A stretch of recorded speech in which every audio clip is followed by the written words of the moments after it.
Hey everybody, it's Amira.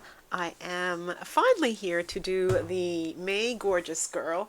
I'm so glad that I'm back doing this. I took March off and then I was sick for a lot of April, so we're now in May and I've got to get onto my Gorgeous Girl challenge. Here I am for May. So for May, I decided to grab the rubber stamp called The Winter's Night. I love this little girl. She is just so um, I don't know, there's something about her. She kind of looks really sad. Yeah, let's see how she goes. So I'm just now cutting up some thick like 300 GSM paper, which I like to use because I'm about to use some watercolors. Yes, it's really important to get a good stamp on that one. And to do so, I'm using just some archival ink, black archival ink. And with these rubber stamps, I find that they need to be inked twice and sometimes even three times. And the the stamping tool, this one, whichever one you have, it does the job really well. So, yeah, so that's that done there. Now, I recently got my hands on some of these Dina Wakley scribble sticks, and I thought I would test them out for the first time here. And I must say, I'm really, really impressed with these. They respond almost instantly to water. They have a really vibrant color to them. The color palette is just really, really pretty. So I must say that I really enjoyed using these. Now, as I as I recall, I remember thinking that I used too little a paintbrush here, and I remember this took a little bit of time for me to do. I was just in the zone of wanting to color here, so really I should have grabbed a larger paintbrush because it looks a bit painful there. But I was enjoying it.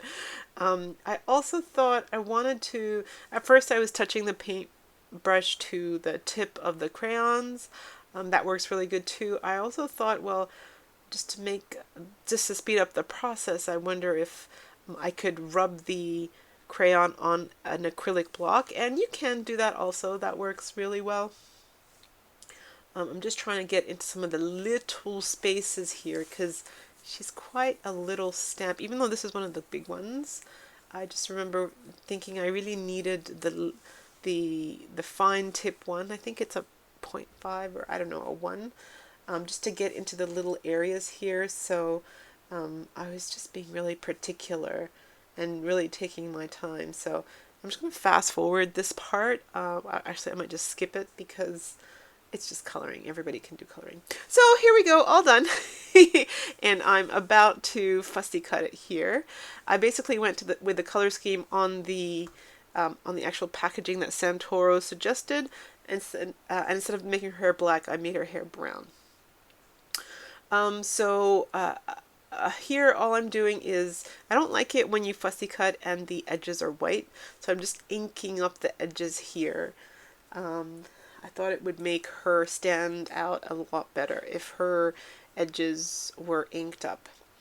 And then I decided, when I compared her to the packaging, I decided that there was not much, that it wasn't too dark. Like, if you look at the packaging, it's quite, there's nice shadows, and the dress has a lot of shade to it. And so I remember thinking I just needed to put in a little bit of darkness. I think that if you put darkness in your art, it really helps to make the other colors that you have in there pop out. So I just added a little bit of black here to the edges. Where I didn't fussy cut too close, I just added the little bit of brown just to, what am I trying to say? Just to blend the hair, make the hair blend a bit better. And then, yeah, I'm just adding some dark lines there, just following the suggestions of the stamp, really. And I think that just makes it a little bit better. Just these little extra details. I don't know. I was in the zone here, so yeah. So I think she looks really pretty. I really like how she turned out. So I grabbed this Impression Obsession die, Birch Trees. I've been dying to use it. And I made some of these wood backgrounds, faux wood backgrounds. I'll link it to a tutorial below. And I fussy cut the birch, no, I die cut the birch trees. And I thought, you know what, because it's called A Winter's Night, I wanted to do like as if she's walking through the woods. I don't know, something like that. I wanted to pull that kind of scene. And she looks like she's just forlorn and kind of in thought as she's walking. So I went with that idea, right? So here I am trying to create a background. So I did blue on the top and then green on the bottom, and then I went back in with a darker blue because I wanted it to look like a night scene. I'm using water here with my flat brush, and because the Traveler's Notebook that I'm using is quite very thin paper, it's just one that I had from Michael's that my husband brought back when he was last in Canada. This paper, like, yeah, I should not have used water.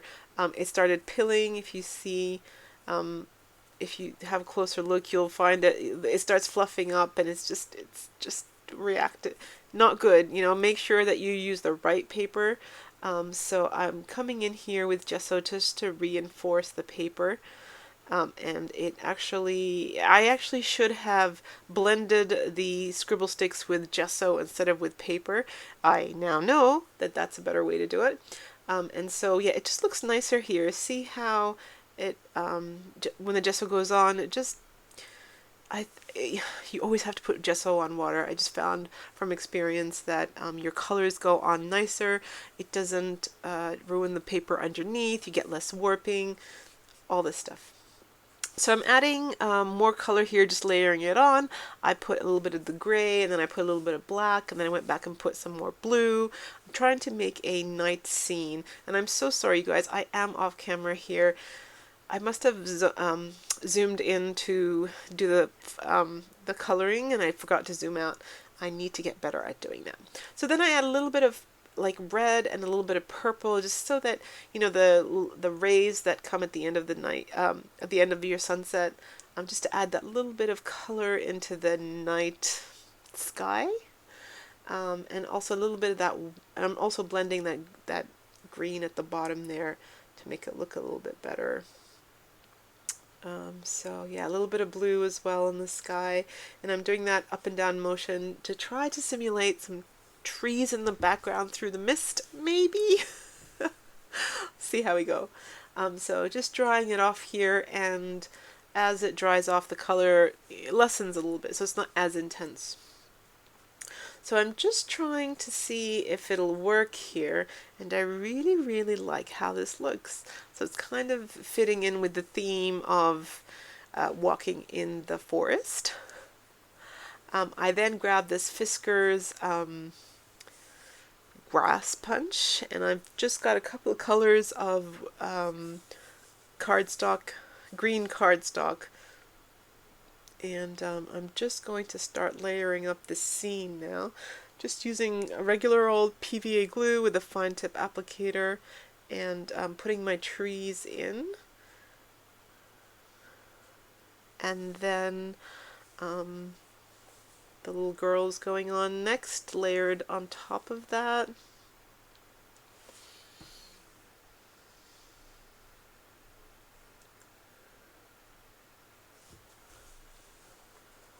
And